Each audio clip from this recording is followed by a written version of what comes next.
আমরা কিন্তু আমাদের স্পটে চলে এসেছি, একটু পরেই আমাদের কাজবাজ শুরু হবে। চলে আসলাম সুন্দর একটা জায়গা। সত্যি বলতে এই সব জায়গাগুলোরে আমি খুব ভালোবাসি, কারণ এইখান থেকেই কিন্তু আমার উঠে আসাই। দেখেন সাইডটা দেখেন,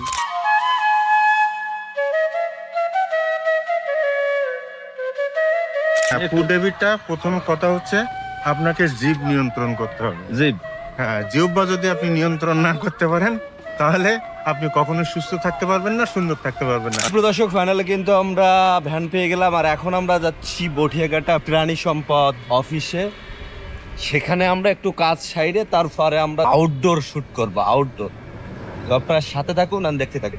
যুবক লাগছে আপনাকে? একদম ওই আগের মতো। হ্যাঁ,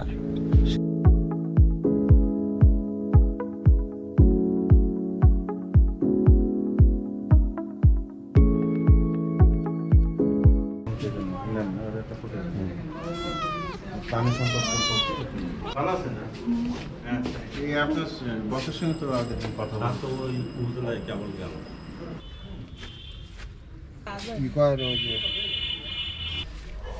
সো ফাইনালি কিন্তু আমরা অফিসে চলে আসলাম, এবং এখানে যে প্রধান যে অফিসার তার জন্য আমরা একটু অপেক্ষা করতেছি। তার খুব কাছের, সে একটু অসুস্থ আছে, তারপরেও সে কিন্তু অফিসে আসছে, অ্যান্ড সে অন্য একটা কাজে অন্য অফিসে গেছে। সো আমরা এখানে একটু অপেক্ষা করতেছি, এরপরে আমরা আউটডোরে শুটে যাব। সেখানে কিন্তু আপনারা অনেক শট দেখবেন, যেটা খুব সুন্দর হবে। অনেক তথ্যভিত্তিক কি হবে উপস্থাপনা হবে। সেটা হচ্ছে আগাম শীতকালীন যে সমস্ত ফসলাদি আছে সেই ফসলাদিগুলো নিয়ে আপনাদের সামনে তুলে ধরার চেষ্টা করব, এবং এখান থেকে আপনারা এমন কিছু মেসেজ পাবেন যেখান থেকে আপনারা অর্থনৈতিকভাবে লাভবান হবেন, পরিবারের পুষ্টি এবং তুষ্টি দুটোই আপনাদের সাধিত হবে। আর কথা হচ্ছে, আজকে কিন্তু আমরা অনেকগুলো লাউ নিয়ে যাব খুলনা শহরে। লাউ, ঠিক আছে বললেন? আসলে প্রাণী সম্পদ অফিসে আমাদের আসলে আপ্যায়নের বিষয় না, এখানে যে প্রাণীদের সুরক্ষা এবং তাদের যত্ন, তাদেরকে যেমন যত্নার্থী করতে হবে, তেমনি তাদের থেকে আমাদের নিরাপত্তা রাখার জন্য এই যে দেখলেন আপনারা যে বিড়ালকে ভ্যাকসিনেশন করা হলো, কারণ বিড়াল থেকে অনেক ডিপথেরিয়া বা অন্য অন্য যে সমস্ত রোগ যদি ছড়ায় সেগুলো থেকে আমাদেরকে মুক্ত রাখতে হবে। পাশাপাশি আমাদের গরু, এখন যে এলএসডি প্রোগ্রাম আপনারা গরু যেটা আছে, চলুন আমরা প্রতিবেদনের মাধ্যমে এটা তুলে ধরার চেষ্টা করবো এবং দেখাবো। সো ফাইনালি অফিসার স্যারের সাথে আমাদের দেখা হয়নি, তো আমরা এখন ফিরতেছি। এই ভ্যান, হ্যালো দাদা। হ্যালো কাকা, হ্যালো ওই হ্যালো। ভ্যানের জন্য আমরা অপেক্ষা করি নাই, আমরা যখন বের হয়েছি তখন ভ্যানটা আসতেছিল। ক্রস করে যাওয়ার পরে আমরা ভ্যানটারে ডাকলাম। এই যে কাকা চলে হেতালবনিয়া যাবো, হেতালবনিয়া ঘুরান যাই, এদিক দিয়ে যাওয়া যায়, এদিক দিয়ে ইয়া। সো আমরা এখন যাচ্ছি হেতালবনিয়া, সেখানে আমাদের হচ্ছে আউটডোর শুট, এবং সে কিন্তু বটিয়াঘাটার এই লাইনের বস, কোনো কথা হবে না। আপনারা যারা এই কৃষিকাজের সাথে আছেন তার পেজ এবং চ্যানেলটা অবশ্যই সাবস্ক্রাইব করে রাখবেন। Swapan agro, Swapan agro. Okay, হ্যাঁ স্বপন। ইয়েস।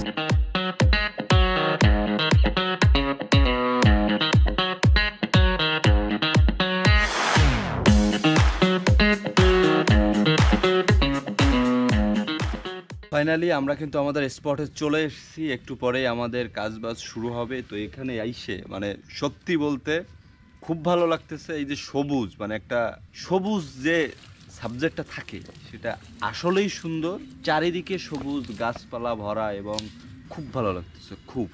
বিশেষ করে মাটিতে হাঁটা যে কত বেশি ভালো সেটা কিন্তু আপনারা হয়তো সার্চ করলে বুঝতে পারবেন। তো আপনারা সময় যদি পান মাটিতে হাঁটুন, গ্রামে আসুন।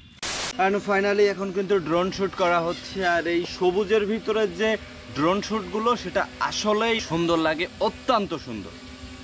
Few minutes later. Guys, finally চলে আসলাম সুন্দর একটা জায়গা। সত্যি বলতে এই সব জায়গাগুলোরে আমি খুব ভালোবাসি, কারণ এইখান থেকেই কিন্তু আমার উঠে আসাই। দেখেন সাইডটা দেখেন কত সুন্দর।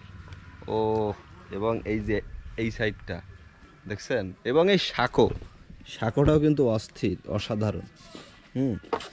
সো আপনারা যদি ছুটি পান বা কাজের ফাঁকে অবশ্যই ঘুরুন, গ্রামে ঘুরুন। শহরে কিচ্ছু নাই, শহরে যে আনন্দটা আছে সেটা ভালো না। এই দেখেন আপনার একটা জিনিস দেখেন, ইয়েস ইয়েস, আর খালি পায়ে যদি এইসব জায়গাতে হাঁটতে পারেন আরও বেশি ভালো। আজকে আমি আমার গোপ্রোতে কোনো মাইক্রোফোন ইউজ করিনি, কিন্তু এখানে বুঝলাম না যে সাউন্ডটা কেন আসলো না। আর এই কলাটা কিন্তু তাদের গাছের কলা, একদম কোনো প্রকার মেডিসিন ছাড়াই। আমাদের এই দুপুরবেলায় কলাটা খুব বেশি শক্তি যোগাচ্ছিল, আর আমি সকালবেলা খেয়েও যাইনি। এই কলাটা যারা খাওয়াইছিল আমি তাদের মন ভরে দোয়া করেছি। খাওয়ার পরপরেই কাজ শুরু করে দেই। এই যে জায়গাটা দেখতে পাচ্ছেন, এখানে কিন্তু প্রচুর লাউ হয়েছে, এবং স্বপন এগ্রো ইউটিউব চ্যানেলে কিন্তু দেখতে পাবেন এই লাউ সম্পর্কে অনেক কিছু, কারণ তথ্য বিষয়গুলো সেই হ্যান্ডেল করে, আমি আর কিছুই বুঝি না বা জানি না। পেয়ে গেলাম একটা ভ্যান, এবং আমরা এই ভ্যান দিয়ে যাব সুজা বটিয়াঘাটা বাজার নাকি, সেখান থেকে আমরা খুলনা ফেরবো। আর আজকের সময়টা আমাদের ভালোই কাটলো। মূল কথা, যতই সামনে আসতেছে শীতকাল ততই আমাদের কাজ মানে সুন্দর হবে, কিন্তু দিন আবার এখানে ছোট হয়ে যাচ্ছে, তাহলে খুব সকালে আসতে হবে কাজ শুরু করতে। অ্যান্ড ফাইনালি এই যে খাইতে আসলাম, দাদা খাইতে আনলো। Few minutes later. ফাইনালি খাওয়া দাওয়া শেষ, আমরা এখন হাঁটতেছি। আমাদের খাওয়া একটু বেশি হয়ে গেছে। আজকে হাঁস খেয়েছি, হ্যাঁ হাঁসের স্বাদও খুব ভালো, কিন্তু অয়েলি। আর ফ্যাক্ট হচ্ছে সে তারে দেখলাম যে অয়েল খায় না, কিন্তু দেখেন আপনার এই যে তার পেটটা দেখেন, কিন্তু আমার নাই, দেখছেন যত খাই না কেন আমার পেট কেউ খুঁজে পাবে না। আর এটাই টেকনিক। আচ্ছা সত্যি বলতে আপনি আপনার সৌন্দর্যটা কেমনে ধরে রাখেন, মানে আপনার 70 বছরের মতো আরে না না না, এই সমস্ত গোপন রহস্য জানা না আপনি একটু কন, আমাদের থেকে মানুষ তো শিখতে চায়। সো আপনি একটু বলেন যে হচ্ছে যে আপনার এই যে সৌন্দর্য, এটা হচ্ছে এই শুধু ভালো মন্দ খেলে হবে না, আচ্ছা ভালো মন্দ এক্সারসাইজ করতে হবে। আচ্ছা আচ্ছা, যদি এক্সারসাইজ না করেন তাহলে নিজেকে কখনোই সুস্থ এবং সুন্দরভাবে রাখতে পারবেন না। আচ্ছা সেটা ঠিক আছে, তবে ফুডেরও তো একটা কথা আছে। হ্যাঁ, ফুড হ্যাবিটটা প্রথম কথা হচ্ছে আপনাকে জিভ নিয়ন্ত্রণ করতে হবে। জিভ, হ্যাঁ, জিহ্বা যদি আপনি নিয়ন্ত্রণ না করতে পারেন তাহলে আপনি কখনো সুস্থ থাকতে পারবেন না, সুন্দর থাকতে পারবেন না। আচ্ছা, এটাই হচ্ছে ফুল অ্যান্ড ফাইনাল। আপনি কি হচ্ছে সুইট খান? সুইট? হ্যাঁ, কেন খাবো না, মিষ্টি অবশ্যই খাবো। আচ্ছা আচ্ছা, তো মানে কম নাকি বিদেশ? না না না না, স্বাভাবিকভাবে খাবেন, কেন আচ্ছা। অনর্থক বেশি বেশি খাবেন? আচ্ছা, বেশি বেশি খাওয়া কোনো জিনিসই ভালো না। মধু যতই মিষ্টি হোক কম খাবেন।